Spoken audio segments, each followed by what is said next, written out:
And here's why I'm disappointed with Twitter. In fact, I think Twitter may be over. That's right, Twitter may be over, and I'm really sad to say that because I think Twitter is a fascinating tool, and I think it has tremendous potential. But the fact is that the signal-to-noise ratio on Twitter has just gone to hell.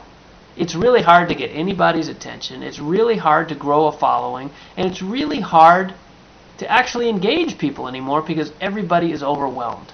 Twitter has become, to me, more and more like like those big chats they used to have back in the 90s. Remember when Michael Jackson or Britney Spears would get on AOL and like 100,000 people would show up in the chat room at the same time and try to have a conversation? It doesn't work. So Twitter, I'm afraid Twitter has jumped the shark. I think that there are haves and have-nots on Twitter now. There's a bunch of folks who were in early, who spent a lot of time auto-following each other and built up massive followings. And some of those folks have tens of thousands, 100,000, even 1 million followers. But you notice there aren't too many people that have 1 million followers now who aren't actually celebrities already. So okay, Ashton Kutcher has millions, or P. Diddy, or maybe Anderson Cooper. But what does that do for you and your business? Well, I'm not sure there's much left, to be honest. Now, the jury's not back yet. I'm not convinced of this, but I'd like to know what you think. Because I'm finding Twitter less and less interesting, to be honest.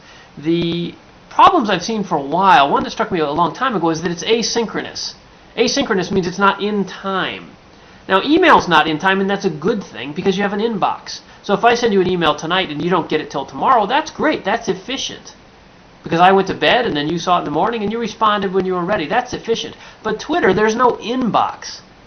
So if I tweet something and you're asleep or out to lunch, it's gone. It's like I never said it.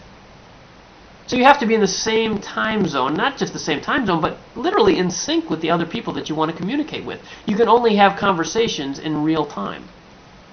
So that greatly limits your communication capability. So for example, on Twitter, I've got several thousand followers and friends, but very few of them are in Europe. Why? Because I'm in California. Well, the time zone difference is so great that unless I'm up very, very early or very, very late, I don't see my European friends on Twitter. I can talk to people in California all day long, but that's it exactly all day long because we're in the same day part. That's a real problem. That's a real problem, I think. Email does that much better. Even podcasts like this, if you watch this later in a recording, you can watch it anytime. It's archived. You can get around to it when you want. Twitter, you've got to be in sync, and I think that's the Achilles heel of Twitter. I think it's really hurting its growth. The other thing is that Twitter's so easy. It's so easy that I think the barriers to entry have allowed all these spammers in. Everybody's just talking at each other these days. There are very few real conversations. The real conversations, again, require to be in sync on time. And they require you often, believe it or not, to say something that's more than 140 characters long. So it seems like Twitter to me is becoming more and more a broadcast mechanism of teasers. It's like a teaser machine.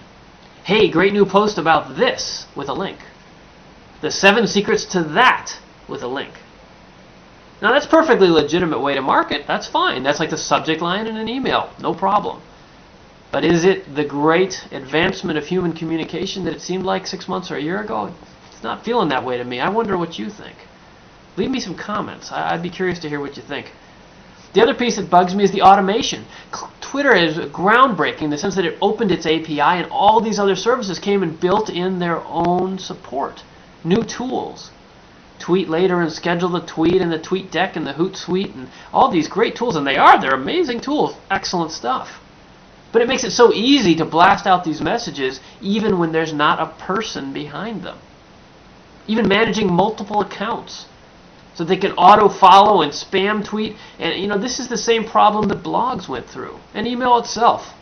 The potential of email is still hobbled greatly by spam. I saw a statistic just the other day that suggests that up to 80% of all emails sent are spam.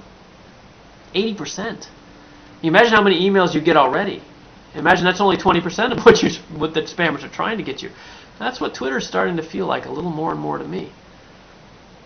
But the fundamental problem is that people aren't really listening anymore. They're all broadcasting to each other, and I'm as guilty of this as anyone. I'm busy. I don't have a lot of time to be tweeting back and forth all day. So the people that are succeeding on Twitter, it seems to me, are those that were in early and grew a great big following, or those that are social media professionals.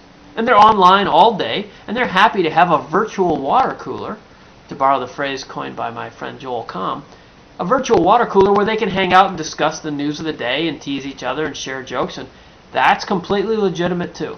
Absolutely. But is that a business use, a money-making use? It doesn't feel like it to me.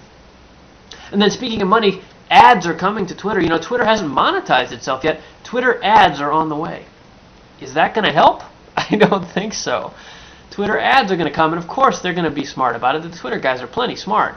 They're going to try to make it as contextually relevant as possible and only served when you want it and opted in and crowdsourced and all these great things to make those ads as good as possible. But that's more noise to the stream. More noise to the stream. And I'm afraid that the Twitter sphere is not quite what it used to be. I think Twitter might have become a 21st century babble machine. A babble machine. I don't need another babble machine in my life. I've got little kids. I've got plenty of babbling in my house. So what's next for Twitter? I'm curious what you think. Am I off base here? I'd be curious to hear what you think. I'm going to post this at scottfox.com. It'll be on YouTube as well. I'd love to hear your comments. Because my sense is that Twitter may, at least for new folks, the train may have left the station. The train may have left the station. And I see Twitter deteriorating, and I'm afraid it may have jumped the shark. So tell me what you think. Tell me what's working for you on Twitter. I'd love to hear about it, because I think Twitter has great potential. But right now it's headed off into the weeds. So I'm Scott Fox. You're listening to The Scott Fox Show at scottfoxshow.com every Tuesday and Thursday at 11 a.m. Pacific, 2 p.m. Eastern. And we talk about online marketing and e-commerce all day at scottfox.com. Love to hear more from you. Coming up next in the show, I've got a giveaway and some more questions from you in the audience. Stay tuned 1 more minute for me.